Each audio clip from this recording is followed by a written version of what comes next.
My name is Allie Saxon, and today I will be talking about the Hospital Inpatient Services Modernization Act. So, first, I want to talk about the impact that COVID has had on the hospitals and the healthcare system. COVID poses a serious challenge to healthcare system resiliency across the world. Hospitals are facing issues of bed capacity, staff shortages, and equipment scarcity, including personal protective equipment.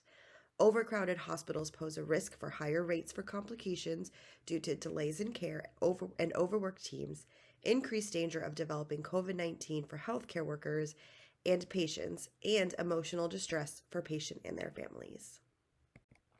So that's where the Hospital Without Walls initiative comes in. Hospital Without Walls program was announced in March of 2020 by CMS. In November of the same year, CMS expanded their effort to include an acute hospital care at home program. This program provides eligible hospitals regulatory flexibilities to treat patients at home. This was developed to support current models of at-home hospital care. So some hospitals had already been working on this model. To be eligible, hospitals would have to apply for and be approved by CMS on a waiver to have a hospital at-home program at each entity that it wanted to have it. This waiver waives the 48223B and B1 of the conditions of participation for hospitals. That waiver that standard says that nursing services must be provided on premises 24 hours a day, 7 days a week.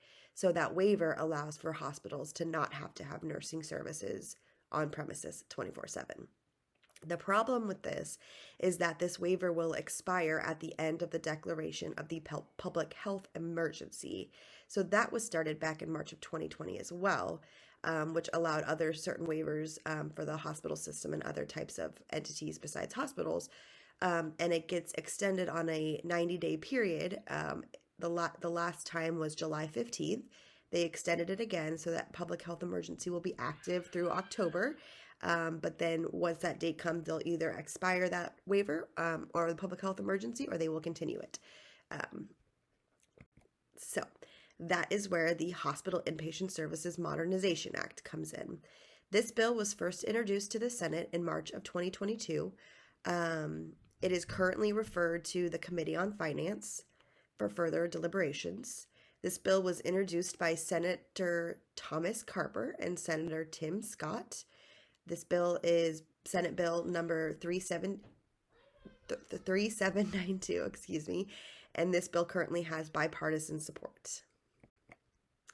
So what does the bill say? What does it do? This bill proposes to extend the acute hospital care at home waiver flexibilities for 2 years after the end of the public health emergency. So once the public health emergency expires, this bill would allow for the hospital at home programs to still be able to function and be okay to keep up for 2 years after that expires. Also, CMS would need to issue health and safety requirements for the hospital at home program within 12 months of the enactment of the bill. So currently there are no standards related to these hospital at home programs.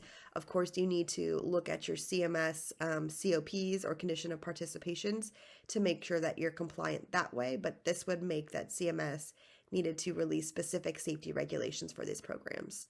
And lastly, the life safety code requirements would be deemed satisfied for home or temporary residents to be safe and appropriate for the care by the acute hospital care at home program. There's been a lot of research done with these hospital at your home programs in the last 2 years. I have 4 examples that I'm going to share today. So the hospital at home model was studied in New York City during the height of COVID. This study proved and showed that the hospital at home model can be viable whether patients had COVID-19 or not. The next one was a systematic review of the hospital at home model.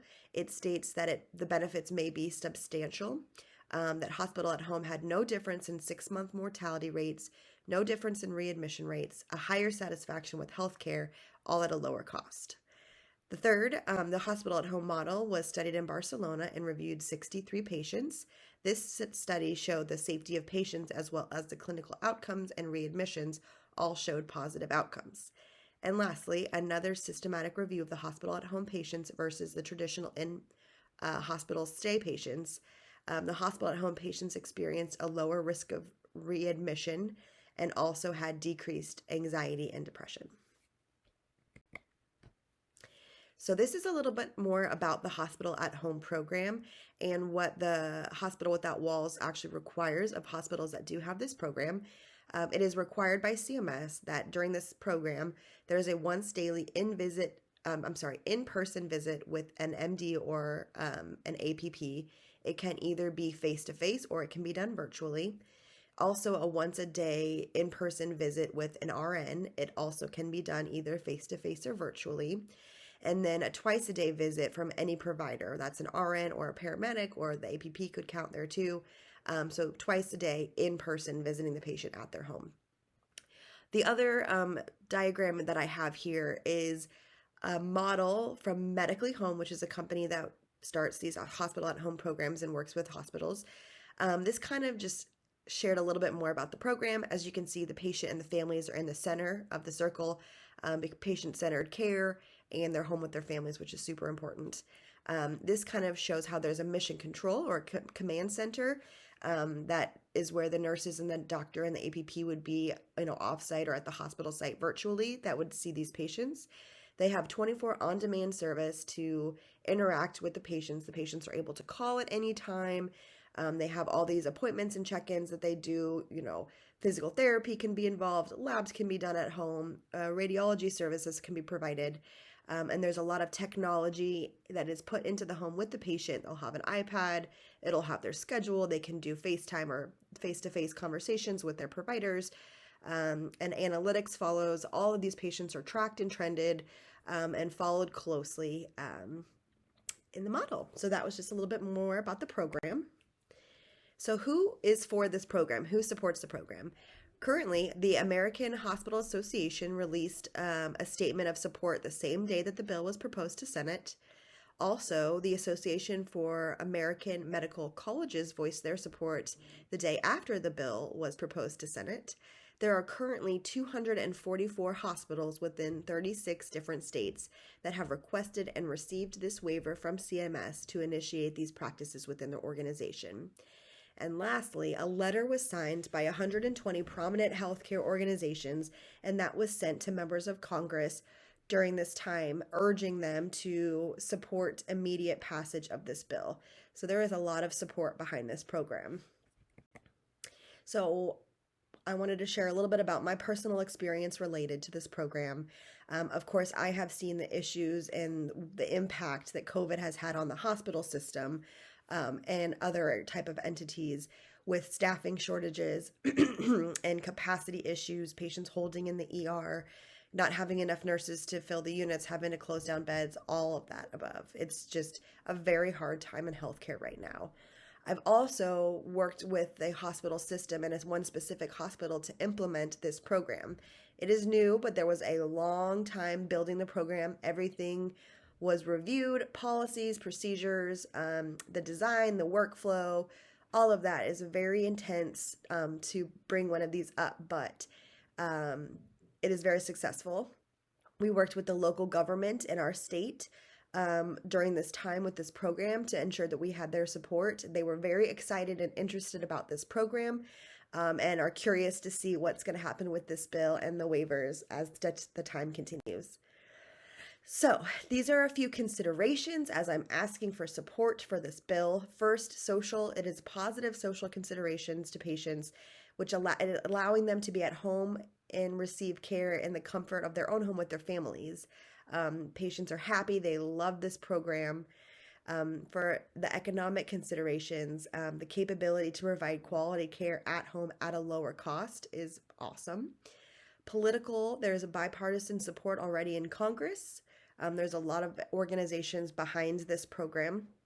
Ethical, the same standards would apply to normal in-hospital stay patients that do for these patients at home, so there should be no concern there. Nursing related, this aligns with the ANA's Code of Ethics, with the primacy of patients' interests, contributions through nursing and health policy development, collaboration for health, human rights, and health diplomacy.